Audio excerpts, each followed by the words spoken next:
എല്ലാവർക്കും നമസ്കാരം. രമ്യാസ് വേൾഡിലേക്ക് എല്ലാവർക്കും സ്വാഗതം. എന്തൊക്കെയാണ് എല്ലാവരുടെയും വിശേഷങ്ങൾ? സുഖാണല്ലോ അല്ലേ? നമുക്കും സുഖാണ്, സന്തോഷമായിട്ടിരിക്കണം. അപ്പോൾ ഇന്നത്തെ വീഡിയോ എന്താണെന്ന് പറയാട്ടോ. ഇന്നത്തെ വീഡിയോ നമ്മൾ ചുമയ്ക്കും കഫക്കെട്ടിനും ഒക്കെ ഉള്ള ഒരു നല്ല ഒരു വീട്ടുമരുന്നാണ് ഇന്നത്തെ വീഡിയോയിൽ ഉൾപ്പെടുത്തിക്കുന്നത്. നമ്മുടെ വീട്ടിലുള്ള സാധനങ്ങൾ വെച്ച് തന്നെ എങ്ങനെയാണ് നമുക്ക് ഇതുപോലെയുള്ള ചുമയൊക്കെ വരുമ്പോൾ പെട്ടെന്നൊരു കുറവ് വരുത്താം എന്നുള്ളതിനെ പറ്റിയിട്ടാണ് ഇന്നത്തെ വീഡിയോയിൽ കാണിക്കുന്നത്. വളരെ എളുപ്പമാണ്, പെട്ടെന്ന് തന്നെ ചെയ്യാൻ പറ്റും. ചിലപ്പോൾ നിങ്ങൾക്ക് ഇത് കാണുമ്പോൾ കുറേ പേർക്ക് അറിയുന്നതുമായിരിക്കാം, പക്ഷെ അറിയാത്ത ആരെങ്കിലും ഉണ്ടെങ്കിൽ അവർക്ക് വേണ്ടിയിട്ടാണ് ഈ വീഡിയോ ഇന്ന് നമ്മൾ ഷെയർ ചെയ്യുന്നത് കേട്ടോ. അപ്പോൾ എങ്ങനെയാണ് അത് ചെയ്യാന്നുള്ളത് നോക്കാം. അതിന് മുമ്പ് നമ്മുടെ ചാനൽ എന്തായാലും നിങ്ങളൊന്ന് സബ്സ്ക്രൈബ് ചെയ്യുക, ലൈക്ക് ചെയ്യുക. നിങ്ങൾക്ക് ഇഷ്ടപ്പെടുകയാണെങ്കിൽ നിങ്ങൾക്ക് ഇഷ്ടമുള്ള ആൾക്കാർക്കൊക്കെ ഇതൊന്ന് ഷെയർ ചെയ്ത് കൊടുക്കുക.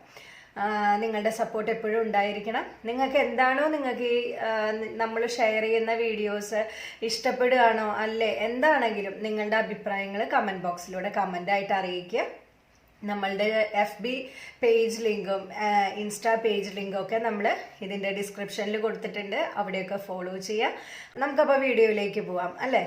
അപ്പോൾ നമുക്കിതെങ്ങനെയാണ് ചെയ്യാന്നുള്ളത് കാണിച്ചു തരാം. ഇപ്പം ഞാൻ എന്താ ഒരു 6-8 ഉള്ളിയുടെ തൊലിയൊക്കെ കളഞ്ഞ് നന്നായി കഴുകി വെച്ചിട്ടുണ്ട്.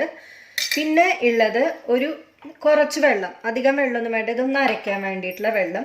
പിന്നെ നല്ല തേൻ, അത് ഏതാണോ കിട്ടുന്നത്, നല്ല തേനാണെങ്കിൽ അത്രയും നന്നായി. എന്നിട്ട് നമ്മൾ ഈ ഉള്ളിനെ ഇതിലേക്ക് ജാറിലേക്ക് ഇടുക. ഒപ്പം തേൻ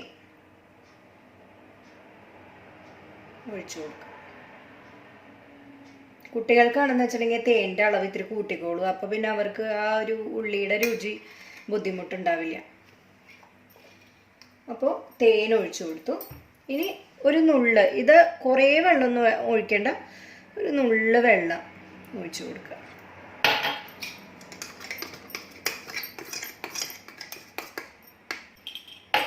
ഇനി ഇതിനെ നന്നായിട്ടൊന്ന് അരച്ചെടുക്കുക.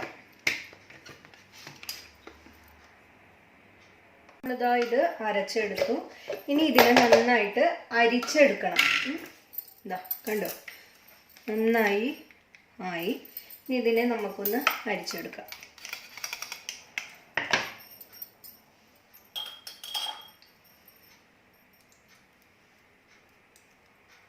ആ നീരൊക്കെ എടുക്കുക.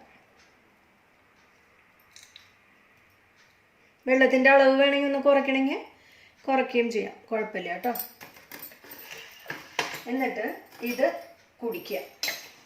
ഈ നീരില്ലേ, നീരാണ് കുടിക്കേണ്ടത്. നല്ല എഫക്റ്റീവാണ് കേട്ടോ. നല്ല മാറ്റം വരിക. അപ്പോൾ ഇത് നിങ്ങൾ എന്തായാലും ട്രൈ ചെയ്ത് നോക്കി നോക്കുക. എന്നിട്ട് നിങ്ങൾക്ക് എന്താണോ തോന്നുന്നത് അത് നിങ്ങളുടെ അഭിപ്രായങ്ങൾ കമൻറ്റ് ബോക്സിലൂടെ എഴുതി അറിയിക്കുക. അപ്പോൾ എല്ലാവരും ട്രൈ ചെയ്യണം.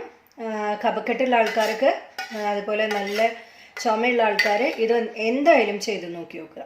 കുട്ടികൾക്ക് ഇത്തിരി മധുരം കൂട്ടിയിട്ട് വേണം എന്ന് വിചാരിച്ചു കഴിഞ്ഞാൽ കുറച്ച് ഹണിയുടെ അളവ് ഒന്ന് കൂട്ടി കൊടുത്താൽ മതി. അപ്പോൾ അവർക്ക് അത് കുടിക്കാൻ മടിയുണ്ടാവില്ല. അപ്പോൾ നിങ്ങളെല്ലാവരും ചെയ്ത് നോക്കി നോക്കൂ. അപ്പോൾ ശരി, ഇനി പുതിയ വീഡിയോ ആയിട്ട് ഇനിയും കാണാം. ബൈ.